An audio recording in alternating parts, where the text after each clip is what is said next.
Welcome back to 3 Minute Studio. Today, we're stepping into a time when England was torn apart by betrayal, ambition, and bloodshed. Two mighty families, the House of Lancaster and the House of York, clashed for control of the English throne in a brutal struggle known as the Wars of the Roses. The roots of this deadly feud lay deep within the Plantagenet dynasty. After the long and exhausting Hundred Years' War with France, England was left weakened and divided.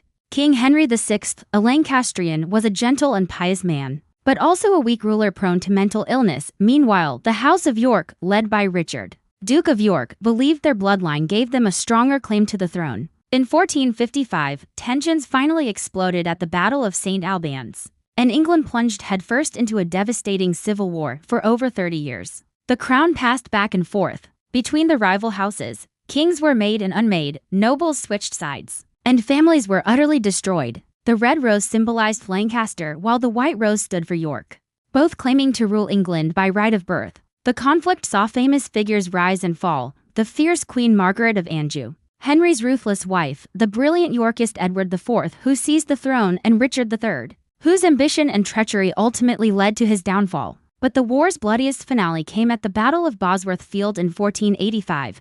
There, Richard III was slain, bringing the Yorkist reign to a dramatic end. With Richard's death, the throne passed to Henry Tudor, who became Henry VII. He cleverly united the feuding houses by marrying Elizabeth of York, symbolically blending the red and white roses into the new Tudor rose. This marriage finally ended decades of civil war and began the Tudor dynasty, ushering in a new era of stability, wealth, and power for England. The Wars of the Roses reshaped the English monarchy, forever replacing feudal chaos with a stronger, centralized crown. From this blood-soaked struggle rose the very dynasty that would give England two of its most famous monarchs, Henry VIII and Elizabeth I.